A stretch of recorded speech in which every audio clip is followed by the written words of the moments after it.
Hello everyone and welcome back to grow with professor ji. I hope you all are doing well. आज की जो हमारी video है that is about the common recruitment examination 2025 जो AIIMS conduct करवाता है। ये कुछ परमानेंट पोजीशंस हैं जो इस वीडियो में मैं मेंशन करने वाली हूँ। ये उन लोगों के लिए है जो एम्स की डिफरेंट ब्रांचेस में या इवन अदर सेंट्रल इंस्टीट्यूट्स में एक परमानेंट पोजीशन ढूंढ रहे हैं। Let's get into the video. उससे पहले चैनल को सब्सक्राइब कर दो, बेल आइकन प्रेस कर दो और इस वीडियो को लाइक कर दो ताकि कोई भी अपडेट आप इस चैनल से regarding government and research opportunities आप मिस नहीं करो। तो जैसे कि आप ये ब्रोशर यहाँ पे देख रहे हैं, we are going to read the brochure together. तो जैसे ही आप इसका फर्स्ट पेज देखते हैं यू विल सी यहाँ पे कि इन्होंने आपको टाइमलाइन बता रखी है। जो आपका announcement of online registration of application है ये 7 जनवरी को ऑलरेडी हो चुका है और ये जो क्लोजर है इनकी एप्लीकेशन का that is going to be on 31 January. The date of status of application आपको बता दिया जाएगा कि आपकी एप्लीकेशन जो है वो एक्सेप्टेड है या रिजेक्टेड है, वो 11 फरवरी को आपको पता चल जाएगी। फिर डेट ऑफ करेक्शन जो है आपकी करेक्शन विंडो ओपन रहेगी 12 फरवरी से 14 फरवरी तक और उसके बाद आपका एडमिट कार्ड आएगा और स्किल टेस्ट। ये सारी टाइमलाइन आपकी बाद में आएगी। उसके बाद इन्होंने डेट ऑफ एग्जामिनेशन आपको दे रखी है दैट इज़ 26 फरवरी से 28 फरवरी के बीच में। तो ये डेट्स जनरली ऐसी ही रहती हैं, टेंटेटिव डेट्स हैं ये, प्लस माइनस 1-2 डेज हो सकता है यहाँ पे अगर हुआ तो। अब हम इसमें आ जाते हैं इंट्रोडक्शन में। The common recruitment examination is for the recruitment on various post at the participating AIIMS and other central institutes या बॉडीज़ जो कि गवर्नमेंट ऑफ इंडिया के अंदर आते हैं। यहाँ पे इन्होंने बोला है कि online application is invited for all eligible Indian national candidates to regular non faculty group B and C post. तो यहाँ पे इन्होंने बता रखा है कि नॉन फैकल्टी मतलब टीचिंग पोस्ट्स के अलावा ग्रुप बी एंड सी की यहाँ पे जो है वो वैकेंसीज मैंशनड है।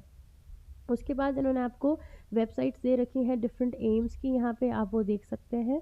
उसके बाद इन्होंने बता रखा है कि आपको क्या क्या अपने डॉक्यूमेंट्स रेडी रखने हैं।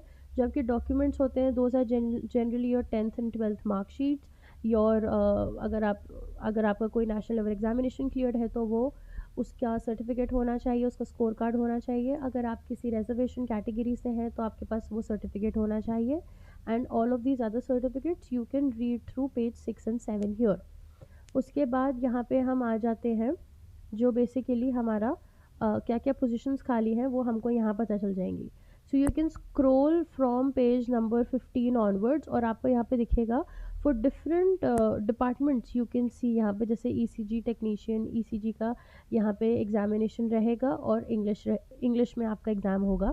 Then for lab technician EEG आपका जो एग्जामिनेशन है वो इलेक्ट्रॉनिक्स, इलेक्ट्रिकल कम्युनिकेशन या साइंस विद फिज़िक्स यहाँ पे उसमें रहेगा और आपका जो मोड ऑफ और एग्जामिनेशन है दैट विल बी इंग्लिश। तो यहाँ पे सारी इन्फॉर्मेशन आपको दे रखी है कि किस तरीके का आपका एग्ज़ाम होगा, क्या उसमें लैंग्वेज होगी और क्या उसमें टाइपिंग टेस्ट है या नहीं है। So you can read that information here. Now the purpose of this video is also to understand कि क्या यहाँ पे कुछ साइकोलॉजी की फील्ड से रिलेटेड जो है वो जॉब्स आई हैं कि नहीं आई हैं। सो यहाँ पे काफ़ी सारी जॉब्स निकल के आई हैं, वी गोइंग टू सी। यहाँ पे सबसे पहले आपको ये 47 नंबर पोस्ट पे देखना होगा जिनका भी एरिया इज़ साइकोलॉजी। यहाँ पे यू कैन सी पोस्ट जो काउंसलर रिलेटेड है, सोशल वर्क रिलेटेड है एंड साइकोलॉजी रिलेटेड है। So the first post you can see here is written यहाँ पे हेल्थ एजुकेटर या सोशल साइकोलॉजिस्ट। एम्स भुवनेश्वर में रहेगी ये पोस्ट और पे लेवल 6 रहेगा। जो आपकी असेंशियल क्वालिफिकेशंस हैं वो यहाँ पे मैंशनड है। MA MSc degree in psychology from recognised university, 5 years working experience होना चाहिए। डिज़ायरेबल है आपका एमफिल होना यहाँ पे। Then the similar post is seen in AIIMS Patna, health educator और सोशल साइकोलॉजिस्ट। यहाँ पे भी सेम क्वालिफिकेशंस रहेंगी। सो यू कैन सी यहाँ पे कि सोशल वर्क में और साइकोलॉजी के फील्ड में काफ़ी सारी यहाँ पे जॉब्स आपकी है। Then let's come to reading about psychiatric social worker. यहाँ पे एम्स पटना, एम्स भोपाल, एम्स रायपुर, इन सब में जो है रिक्रूटमेंट हो रही है permanent position for a psychiatric social worker. Then यहाँ पे MA MSc in psychology, 5 years working experience आपका होना चाहिए इसे और desirable is a specialisation in social psychology. यहाँ पे इन्होंने ये मेंशन कर रखा है। अगर आपके पास एमफिल इन पीएसडब्ल्यू है तो फिर तो और भी अच्छा है, आपका यहाँ पे ज़्यादा चांस हो जाएगा to be selected here during your interview.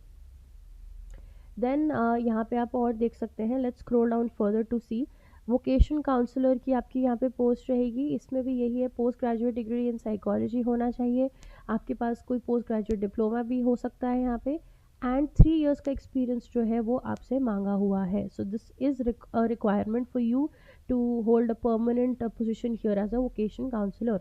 तो ये आपको देखना पड़ेगा कि if you meeting those criterias तभी यहाँ पे अप्लाई करना, because AIIMS is really really strict with their policy. तो अगर ये 2 साल से भी कम होगा, अगर ये आपका 24 महीने भी नहीं है एक्सपीरियंस, यू विल आपको शॉर्टलिस्ट नहीं किया जाएगा, and your application is actually going to be rejected. So you have to be very careful while applying here. Then you can also scroll down and see यहाँ पे और भी positions हैं, for example yoga instructor, dietitian etc. So apart from that you can also scroll down to see कि यहाँ पे engineering posts काफ़ी सारी आई हुई हैं, फिर hostel wardens की post है जिनमें सिर्फ डिप्लोमा या सिर्फ 10+2 की रिक्वायरमेंट है यहाँ पे. So you can scroll through all of these positions here and see कि आप किस भी यहाँ पोस्ट को बेसिकली आप मीट कर पा रहे हैं. देन इन्होंने यहाँ पे ये भी बता रखा है कि किस तरीके से जो आपका कैटेगरी डिवीज़न है वो यहाँ दे रखा है. फॉर एग्जांपल पोस्ट नंबर 15 के लिए यहाँ पे इन्होंने सारी पोजीशंस का आपको कैटेगरी वो दे रखा है, बेसिकली डिफरेंशिएशन, और आप उस हिसाब से इफ़ यू फील दैट आपकी कैटेगरी का यहाँ पे चांस है तो आप अप्लाई कर सकते हैं.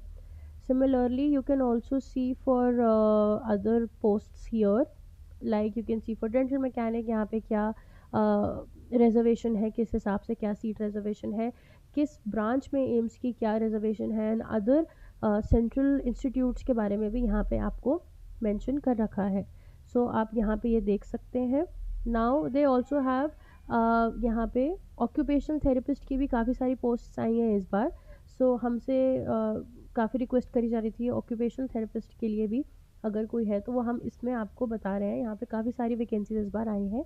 And now let's coming to this vocational counsellor post में एंड PSW जो हमने पहले डिस्कस किया था. तो अब यहाँ पे देख सकते हो कि यहाँ पे काफ़ी सारी पोस्ट आई हैं और उसके हिसाब से यहाँ पे इन्होंने आपको सारा कैटेगरी डिवीज़न दे रखा है. तो अब यहाँ से देखकर अप्लाई कर सकते हो, and the application link is going to be attached in the description box of this video. कोई भी डाउट यहाँ पे है तो आपको यहाँ पे एक ईमेल आईडी उन्होंने दे रखी है, फ़ोन नंबर दे रखा है, you can raise your query there. उसमें आप अगर कुछ भी आपको डाउट लगता है तो आप उस पर उनसे पूछ सकते हैं, they are going to reply back to you. So this is all for this video. I hope आपको ये हमारी वीडियो अच्छी लगी हो. Thanks for watching and will see in the next video. Bye.